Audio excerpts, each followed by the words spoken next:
Something I've not been able to unsee though is someone compared them to Stuart Little and Roddy from Flushed Away. What?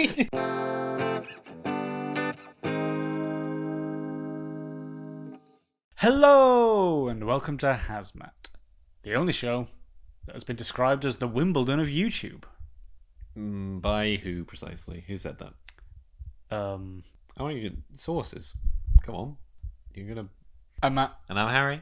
and this is the monthly thing where we talk about every new film or series we watched this month, whether we recommend them, what we felt about them, and how we felt watching them. First up, Kingdom of the Planet of the Apes. Yeah, Kingdom Hearts. Kingdom of Hearts the of the Planet of the Apes. Yes, of the treasure planet. What a of the Apes, crossover this was. Who'd have thought? Yeah. I thought Kingdom Hearts itself was a crazy crossover. But now they're crossing over with other And now things. with another thing? That's crazy. A recommend from me for sure. Oh, definitely. Absolutely.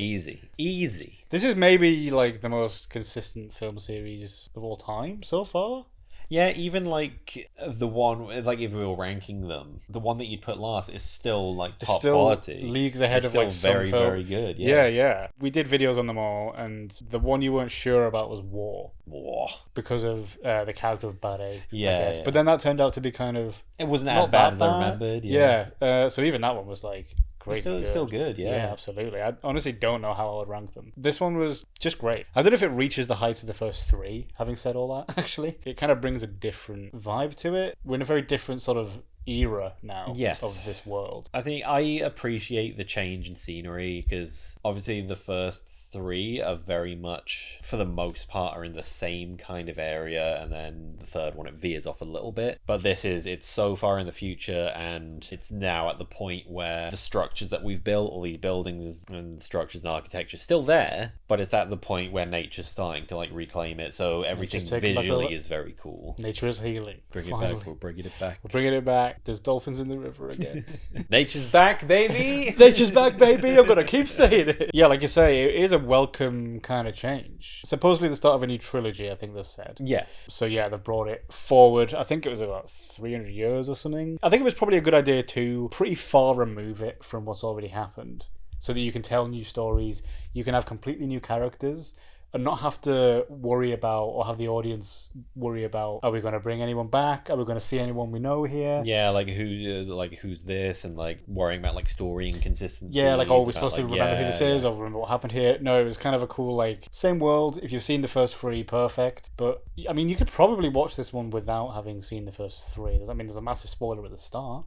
But other than that, it's sort of it felt like a bit more of a standalone story within the same world. A bit more of a spin-off, I guess, than a sequel, maybe. Not like a direct sequel. Well, it's chronologically it is a direct sequel. Yeah. But it very much seems like one of those, like the way The Walking Dead has gone, in that the whole thing is kind of in one consistent world. Yeah. But now it's like, oh, we're over in this place telling stories with these people. And that is like a spin-off, but at the same time, they'll kind of reference stuff that came before. Yeah, it's very much canonized within what they've created already, for sure. Yeah, but it's cool that they've got now this world established that they can just kind of jump about and tell stories. Like, they could probably even go back in between those 300 years and kind of explore out there. Like 300 years is a long time. Yeah, long time, man, long time. We're not going to see it. That's how long it is. We're not going to live to see that. You're not going to live to see that. You're not going to live to see that. Unless they invent, like, robot bodies. And take your brain out and put it in a robot body. Yeah, that's the way to go, man. Cyborg. I liked a lot of the new characters here. Me too. Noah is our new kind of leading man. Yeah, lead man. I sort of thought I would miss Caesar, but I didn't as much as I thought I would, because I think this new gang is so strong, and you just kind of like them all. It felt like a bit Harry, Ron, Hermione. Yeah, like the trio, and like they came across as much younger. Yeah, which was an interesting way to do it as well. Like, we hadn't had as much of adolescent chimps, I guess. Yeah, because we kind of got a young-ish Caesar in the first movie, but even then he never came across as like super young. He was already like quite mature and quite advanced intellectually, but these very much seem like kind of teenagers. Yeah, like I like the sort of the chemistry they had with each other and the banter, and like it was like a little friend group, and the whole village was cool as well. I like the little village that they had going on. I think that's been one of my favorite parts of the series, is just seeing the development over time has been really cool, about how it kind of started off with just them in the woods, and then the next time you see them, they've got like crude huts, and now they've got like a fully functioning kind of village where it's all levels structurally, it's like tall in places and very interesting to look at visually, and they've clearly got like defined roles within their group, and even like the language changes. Yeah. In the fact that kind of it starts off from season knowing a few words and then developing into full sentences, but it was only ever really Caesar that could.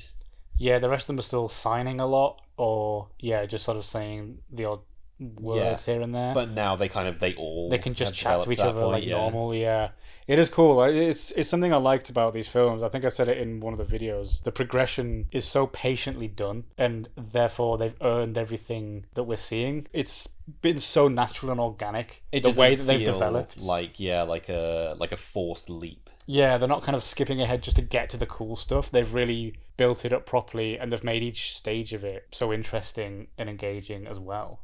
Like even the early stuff, sometimes like the middle of a trilogy or whatever can like falter a bit, but I thought that one was great as well. So yeah, just the whole journey up to this point has just been so interesting to watch. So it is like satisfying to watch this one and see their society and kind of know how it all came about properly. That's like a interesting point. I think you said, like, you kind of called it in one of the other videos about how we're so far removed from Caesar's arc now that we've gotten to the point they've developed to be much like us, that they now know how to interpret things their own way. So there's different groups that will kind of hear about Caesar, like what Caesar was all about in his teachings, but they'll interpret it in different ways, and that causes conflict between the groups. Exactly, yeah. Caesar's been kind of mythologized now, and people are using his name to further their own agendas, Starting a holy war. Like someone else we know. I don't we know him personally. I did. When he was about. Super cool guy, really down to earth. Yeah. Yeah. Mm-hmm. Never sort of let the fame go to his head. Yeah. Yeah, just cool guy. Caesar, however, piece of work. Oh, violent. Violent. I saw what he did. Violent. Screamed at me. Violent, angry, serious temper, self-control issues. Yeah, killed me with a hose pipe. Killed you. Killed me with a hose pipe. I was holding like a cattle prod. He drenched me with a hose pipe. Yeah. Obviously, water and electricity don't mix. You. So I just fried, fell right over backwards, and I was gone. And you that's sitting there now. That's me. There now, alive and well. Well, who else would it be? Yes, me. But if you're sitting there alive and well, then we can see that. We can see that that's happening. That's happening now. That's happening now in real time. That you're sitting there alive and well. I don't get it. William H. Macy was there. Yes, I wanted to mention, obviously, there's a running theme on this channel that I love when shameless actors pop up, and when Frank Gallagher came walking down those stairs, I was like, hey, wait a minute, that's Frank. He is really good at the sort of bumbling, pathetic kind of guy, which is what Frank is at his core. But this guy was sort of he was sided with the sort of main villain of the piece, I suppose, this sort of dictator-esque guy that was sort of creating a utopia. The king. Yeah, I've totally forgotten his name. Oh, it was something along the lines of, it wasn't Prometheus, but it's very Proximus. That's it. Yeah, Proximus. Proximus the king. Cool name. But yeah, he was sort of the antagonist. Not revealed until quite late into the film. I was surprised because he's a massive part of the marketing. Yeah. I mean, that's kind of cool though. He sort of built up, and you're like, he's coming, and you're like, oh shit, he must be like bad. He's like the big guy, Yeah, you see his like a lot of his henchmen before you see him. Because I thought each one, I was like, oh, is this him? Oh, is this him? No, and it just kept like, it was like the general and the sergeant and like the main like gorilla that was like leading them all and stuff, and there was all these right hand men, and then we finally get his reveal, which was like done really well. And I like the whole that they're learning from like Roman history, the Roman Empire. Yeah, that was a cool little link because we kind of talked a little bit afterwards about how now it's starting to look like some of the original, like some of the older interpretations, because they very much had like Roman centurion inspired kind of armor. Yeah, that their forces wore, and now we're getting to that point. Yeah, it's sort of an interesting take on like they're doing it in a similar way to human civilization, I guess, technology wise, and like the way that clothes and buildings and architecture are developing. They're going through Romans now. What's after that? I don't know what was after Rome. I don't know what was the big after the fall of Rome. What happened then? Well, they eventually get to like Victoria and they're all in like top hats and yeah, stuff. the steampunk Train, era. yeah, steampunk. They make it all the way to the 90s. They're doing like Raven. Till we finally get like apes doing their like Twitch streams and their OnlyFans. Yeah. Thank you for sub. But all in all, a worthy sequel. I think to get to 4 films in a series and to still be as solid and well made as they are. Yeah, to not have is an had achievement. any kind of rot yet, really. Yeah, exactly. Yeah, no weak points. And I think we have to mention just the visual effects. These apes look incredible. It's very impressive the fact that they've, I guess because like apes are already so similar to humans that it's easier for them. Because They can do a lot like facially. Yeah, because one of my big problems with some of the Disney live action ones, stuff like The Lion King and The Jungle Book, is because they made the animals so photorealistic and they do look incredible. But they cannot express any kind of emotion at all because they've made them too realistic. Because there's nothing to latch onto. But with these, you could see like the misty eyes and like the different expressions and they've got the intelligence behind them. Yeah, because these apes particularly are so human-like anyway. You know, and intelligence-wise, I find it clever that they do capture the actors' performances. You know, like you can tell. When Andy Serkis is doing Caesar, you can tell it's him and you can tell it's his performance, and just the visual effects are made around that and just follow whatever they're doing. I mean, with Caesar, you could have fooled me. I would have thought that, like, if you never said it was Andy Serkis, I would have assumed it was Robert De Niro because you could see he walks around with a constant like, "Are you talking to me?" But yeah, all in all, fantastic. Top movie, real top good. quality, real good. A highlight of the year so far, I think. Yeah, it's a strong contender for one of the good Very ones. strong contender. Next up, The Fall Guy. Not to be confused with Fall Guys. Or That's multiple guys. Or Four Guys. That's also multiple guys. Or Thor Guy. That's the dude like from the Avengers. Dude from the Avengers. Yeah, Thor Guy. Or Full Guy. That's like a whole man. That's a whole dude. That's an entire man. What? Or he's just had a big meal. Or he's had a big lunch. I think our opinions might differ on this. This is not a recommend from me personally. No, I'd agree. Okay. Probably not to the same extent. Yeah. I think this is definitely one of those for me where it's fine, but I wouldn't go out of my way to like say you should see this. It's a movie. It's one of the movies of all time. I suppose that's fairly close to how I feel. I'm not going to like absolutely slate it and be like, yo, it was shit, it was horrible. Yeah, like you say, it was fine and it sort of like hit some of the marks it was trying to hit. Yeah. But there was something about it to me that was just boring. Which for a movie about stunts based completely around action sequences and how cool they're supposed to be, to have me be bored, I was like, what the fuck? To have you be bored in a 4DX screening of it. Yeah, we also saw this in 4DX, by the way, which is where the chairs move and stuff. That was fun. That element of it was fun. That was my first experience of that. But it was sort of obvious that the plot was very thinly strung around these set pieces. Yeah, it was that and the fact that the whole movie relied on being carried by the charisma and the connection between the two leads, and which was not there.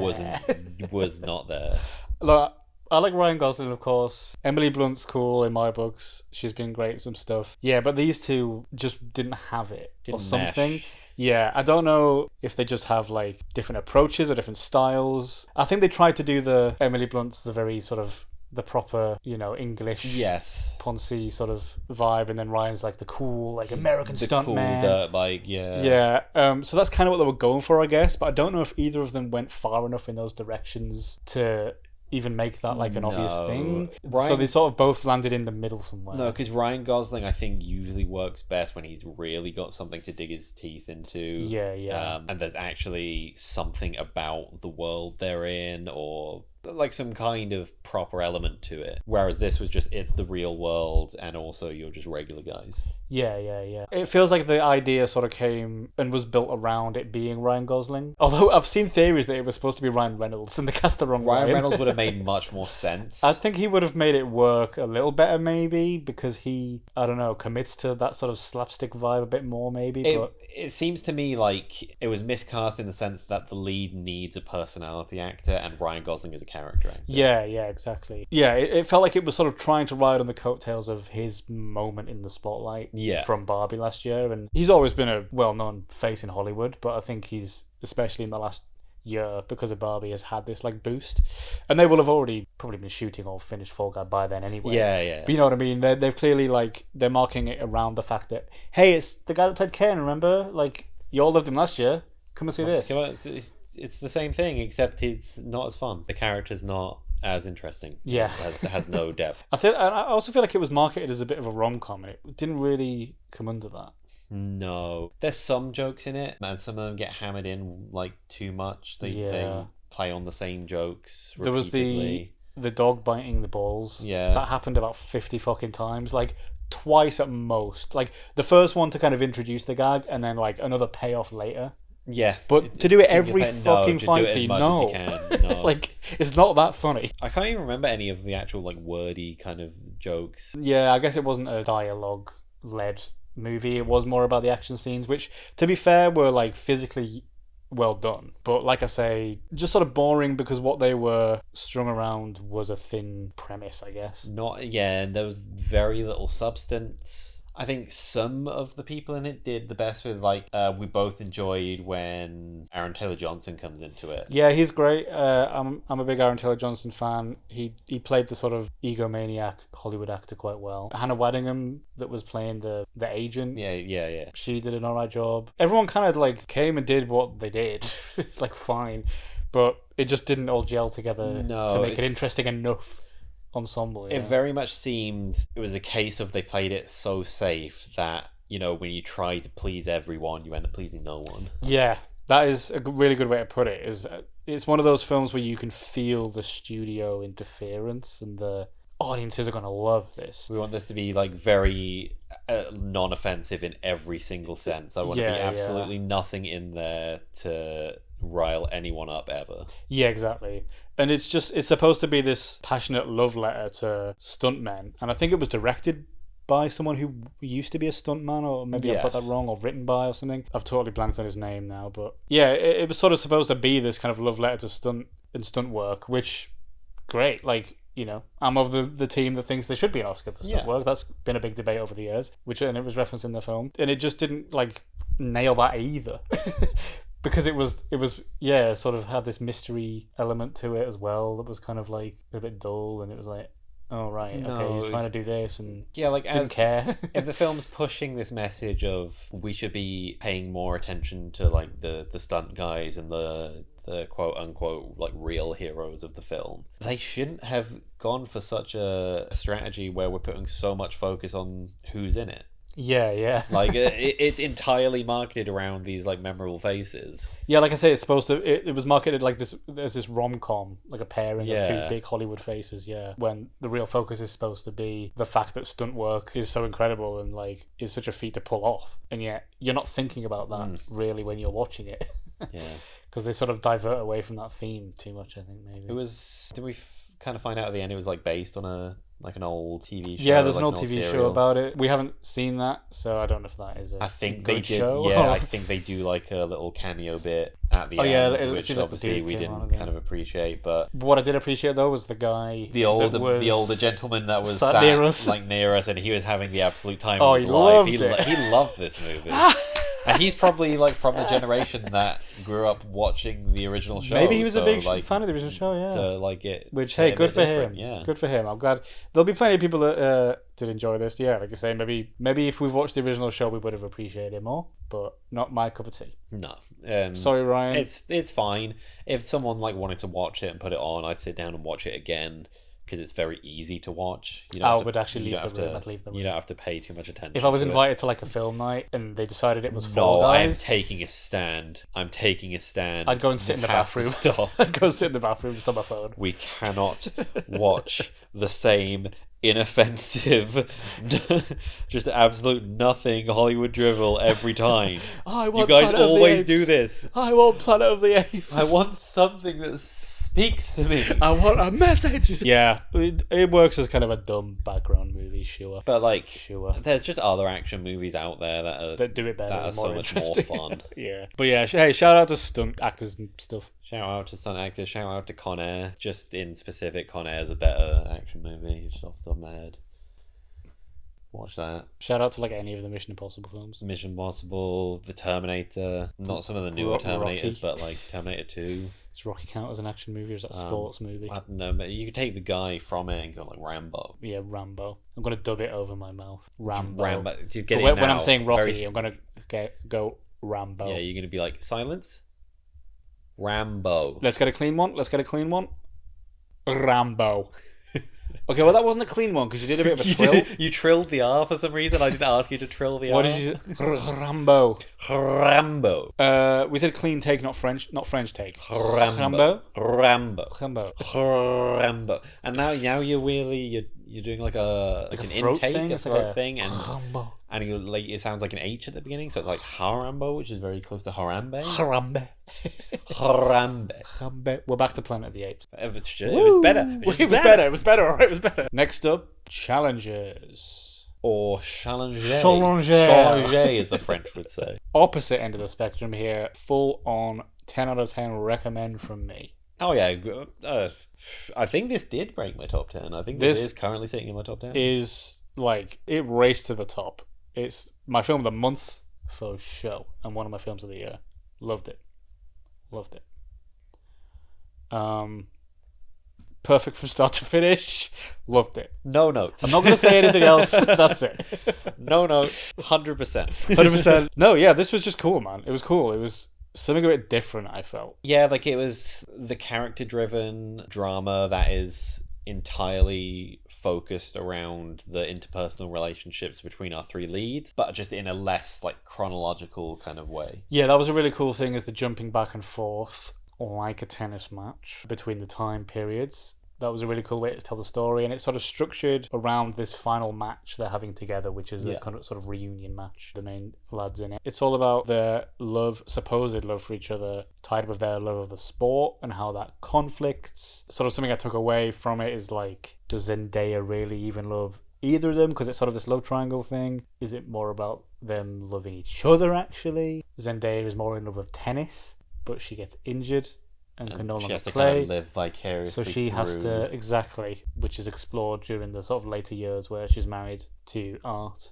Crazy name. Crazy name. How many people out there are called Art other than Garfunkel? Garfunkel's number one, must be. I guess technically it could just be short for like Arthur. Well, I think it is, in general. Or like Artemis. Artemis Fowl. There's another art. Attack. Yeah. There's another art. Another art. Attack. Another My art. favorite art. Yeah, I just think it was pulled off so well in terms of like, yeah, its structure and plot, and I think it just builds so nicely to a beautiful crescendo, and the whole film sort of reflects the intensity of this match they're doing and what it means to the three of them. Which is a great way of doing it in the fact that if this were like a very like typical Hollywood kind of movie, that match would have been like the final of the US Open or one of the Opens, like Yeah, one like of a the big thing. tournaments. Yeah. Instead, it is just sort of this small, like local tournament for sort of players who are on the verge of going pro and being in tournaments, and one of them clearly needs it more than the other. Yeah. So that now, specifically because of that match, it is entirely, the drama of it is driven entirely by the story being told and the relationships between these characters rather than what the actual end result of the game is. Exactly. You sort of get to learn bit by bit throughout the film what this match does mean to them and what it would mean for each of them to win, and the reasons each one of them want to win, because they're very different. And sort of what they want out of the sport or their life or their relationships becomes different. And yeah, that's slowly revealed to us through the course of the film. And I thought the performances of all three were like pretty pitch perfect.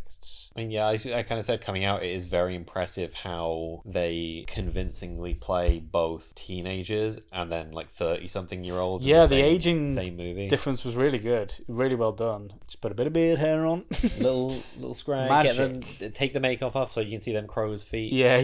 So the thing I've not been able to unsee though is someone compared them to Stuart Little and Roddy from Flushed Away. Why? The blonde one is Stuart Little and the other one is Roddy from Flushed Away.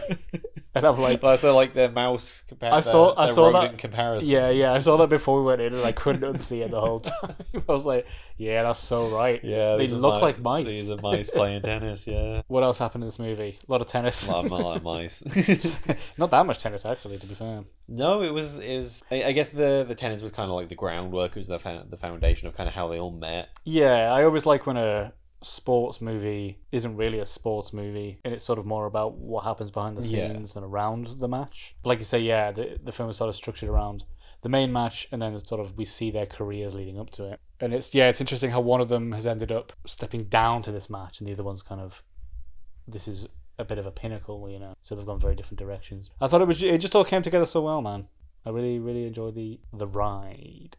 And I'm a fan of tennis in general sometimes, so that kind of helps. It's like the sport that I have been into vaguely in my life, you know, when Wimbledon's on and stuff. I think the only time I've really watched tennis properly was, I think it was during one of the World Cups or the Euros or something. Went over to like a friend's house to watch one of the games, and it ended up like watching like a load of tennis because it was one of those like unprecedented kind of situations where the game just would not stop. Oh yeah. There's not that many tennis movies, so it was kind of cool to see that. No, it's like this and Wimbledon. Yeah, honestly, I reckon there'll be a slew of more after this. Do you reckon? Maybe like sports movies. There'll be like proper sporty ones though. Yeah. But I like the kind of the gray area factor of like, there's no one to really cling on to as like, this is the person I like the most, because they're all kind of iffy in their own way. They're all very flawed and very egotistical in their own way. Art is sort of a bit more submissive, and I guess. He's kind of one of those ones who seems to try and take the high ground and be the nut, but then at the same time he shows that he's manipulative enough to steal Patrick was the other one? Patrick's like girlfriend from him, like just take advantage of of them having issues. Yeah, these sort of cracks begin to show, and you can see him sort of take advantage of that a bit. You'd sort of think Zendaya's character would be caught between them, but you sometimes get the impression that she's like the one pulling the strings half the time. Like she's so sort of composed and in control, but she's got this sort of deep like rage within her. I think like stemming from this injury that she has that stops her playing the game she loves most in this world, and like we say, has to live it through these guys. And you get the impression that maybe that's the only reason they're still in each other's lives, you know. Yeah, it's a nice like constantly changing dynamic of like who's in the power position, who's kind of got the advantage. Swing back to tennis. Swing. Oh, stop making such a racket. Well, we're forcing them now. Ball. Well, you're just saying them now. You're not even working a bit of sentences. Love. Ooh, that's what it's about. It is what it's about. That's all you need. Out. The Beatles. Deuce. Paul McCartney. Strawberries and cream. What do they eat at the US Open? Well, the Beatles. Yeah. Great soundtrack. From Trent Reznor and Atticus Ross. Great camera work. Some really interesting shots in there. The one where we were the ball was cool. Where we were the ball and where we were with two guys, yeah. Yeah. I wish this was 4DX. Just for that one. Just for that one shot. The chairs don't move at all. Except for that one shot. You're like, I paid for 4DX, why aren't they moving? They're broken. And I guess that one, you're like... It's like every time they do like a shot of them sweating intently, someone comes in and sprays you. Yeah. 10 out of 10, loved it. One of my films of the year so far. Yeah, one of the films of all time. From the very good to the very not so good. Oh, not again. Next up is Tarot, or if you want to pronounce it, Tarot. But I think that's... Can you do I think that is actively incorrect. I think that is actively incorrect. Some people, I guarantee some people would have said that. They should spell it like marrow. Yeah, just make it a bit easier. Wheelbarrow. Make it easier for everyone, thank you. Just spell words how they are. What you should also make easier for everyone is the watchability of this movie, because it's not so at the moment. It's definitely not a recommend.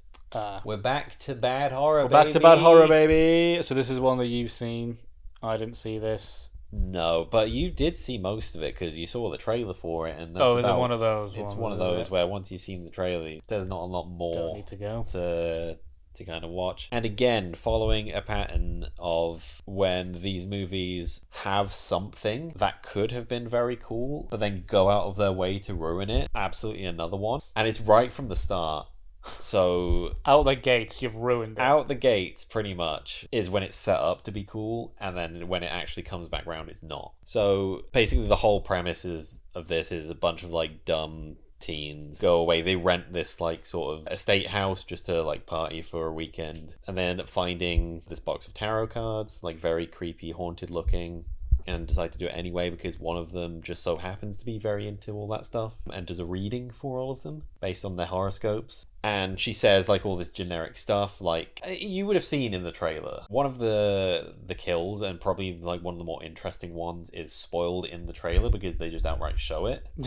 It's where like the girl falls out of the attic and then gets like crushed to death by the ladder falling on her. Right, yeah. But she does like this reading of like, oh, you're like in the future you might be like climbing the ladder to success, but you have to watch your steps so you don't trip yourself up and end up getting like crushed under the weight of it all. So she predicts for each one how they're going to die in a roundabout kind of way. Okay. Like these are very general sounding kind of readings for all of them, but when you read into it, it's like, oh, she's actually predicting the exact method of how they die. That would have been very cool if it had just been left to the audience to kind of take that information in and then work it out themselves as it happens. But no, every time that a person's killed, they go back and do like a flashback style voiceover of her doing the thing just to really nail it in. Remember this? This is what we're doing. Remember this? That happened like 20 minutes ago? Do you remember this from the beginning? This is what we're doing now. And also, on top of that, the character is going to explain later. Right, again. That they're going to figure out. They're Just to going to really use make a sure. non-generic, they're going to use a generic search engine, not Google. Can't say that's Google. Search.com. I don't remember what it was in this, or whether they even showed it. I'm just gonna, search it. What were you gonna say there? It started with a G? No, ignore that. Search. Please ignore that. Like, cast-wise, no one does a particularly good job. Sad. I only recognise like a couple of faces from this, and like one of the actresses from the new Mean Girls, and I can't remember his name, but the guy who plays Ned in the Tom Holland Spider-Man movies, he's just kind of there doing stuff. He's just doing stuff. He's just in the background. He's one of those ones where like he's kind of sort of the comedic relief, I guess. Like he's the goofiest one. He seems like that's gonna be his kind of niche. Yeah. Is the comedic sidekick.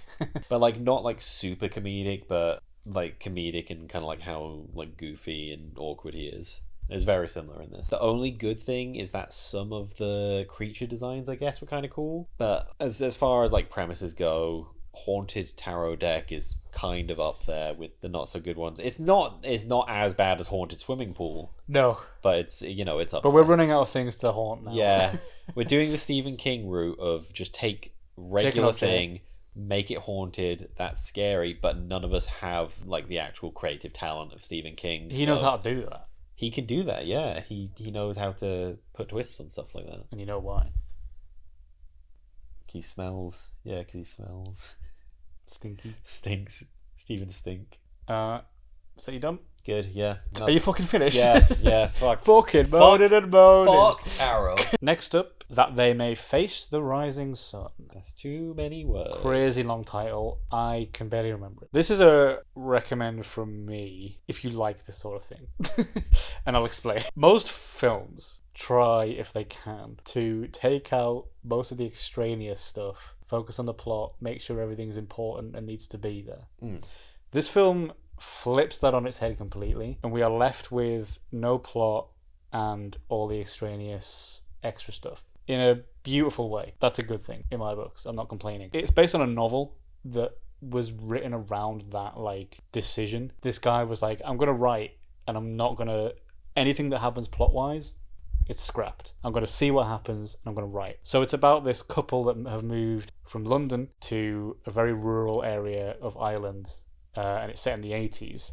So they're very sort of off the grid out in these hills. This area doesn't even have like telephone lines. They're still writing letters and stuff. And so it's all about the comparison between life and sort of that pull between urban and rural that some people have, you know, like when you live in a city, it's easy to get jobs, contact people, have a social life. But then in this rural village, they have such a wonderful community feel. And we sort of get to know this sort of little cast of characters that sort of come and visit the house and just show up for a cup of tea and a chat. Like I said, there's no plot as such, but things happen. You know, there's a wedding and there's a death.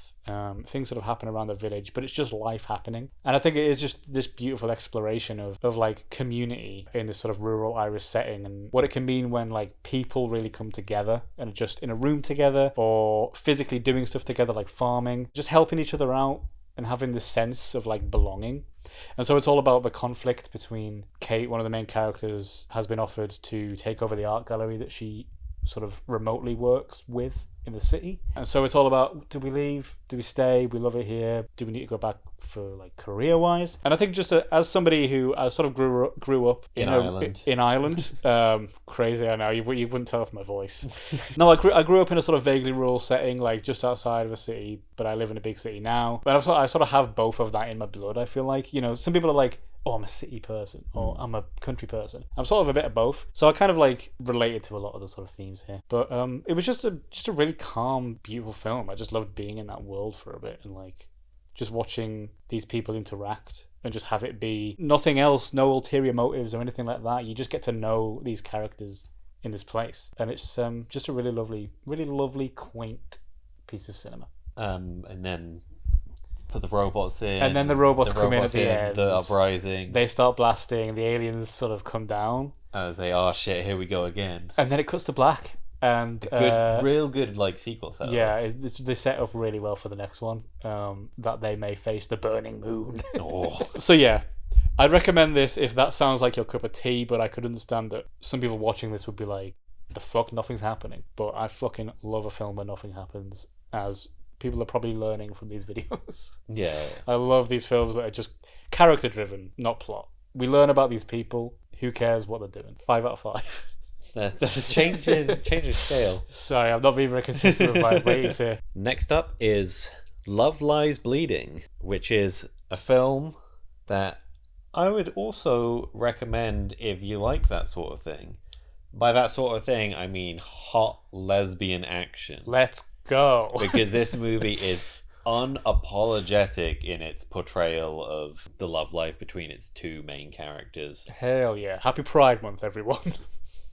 Yeah, no, this movie's great. This is the movie that I wish that Driveway Dolls could have been, because that was just a bit sort of They seemed a bit sort of paired, generally, because they've been coming out at a similar time. Seemed to be a similar concept. I've sort of seen them in, they're both like crime movies where the two leads just sort of get caught up in it. But I feel like the two leads here, much more charisma and much more chemistry on screen together. And there's elements of elements of fantasy in it as well. Yeah, one of the main characters is preparing for a female bodybuilding competition, and it's Kristen Stewart's character who kind of meets her in the gym because she works at this gym, and it's like a very small town, like backwater USA, and that's how they end up meeting. And Kristen Stewart ended up giving her steroids for prep. It's never really like portrayed as like a bad thing, I guess, until like later on, until she starts to like overindulge and kind of gets very, very violent at times. This movie gets very violent. There's the bleeding part, specifically involving Dave Franco. Dave Franco. Hey, I like when he shows up. You win this time. He's a piece of shit. Oh, piece of shit. Dave Franco, serial abuser. This is Dave Franco beating his wife. Holy shit! Physically beating his wife. Oh Jesus! Until he himself is the victim of beating. Oh my god. And they show it, and it's very grotesque. Split mouth open, like jaw fucking swinging. Yeah, no, like it's very much like a crime movie where Kristen Stewart's character, her father is like runs a shooting range, but then kind of underneath he's got this very shady like arms dealing thing kind of going on. And they kind of plot when Jackie, who is the bodybuilder, ends up killing Dave Franco's character. They plot to kind of dispose of his body in this place where they'll find out all of the other stuff that is there from her dad's history of doing shady stuff. And there's kind of like layers on layers of them trying to like one up each other and being like, now you're the one that's gonna get fucked. It's like, no, fuck you. Now you're gonna get fucked. You're going to jail. It's like, no, fuck you. Fuck you're going to jail. It's a lot of twists and turns. Yeah. But it is driven mostly between sort of our main relationship, and it does a lot better job. A lot better job of it than Driveway Dolls did. It's just feels more natural, the progression. And I think that is kind of just because they had a lot more chemistry. I get with Driveway Dolls, they kind of did like an odd couple kind of thing, and it just didn't really work. Whereas this is kind of there's a spark from the beginning, and it just grows. And it's showed physically because, like, bodybuilder, she's growing, like, she's getting big. Do a lot of like fantasy sequences where like she's proper just fucking flexing and bulging like a superhero, and that's kind of how she sees it herself in a way.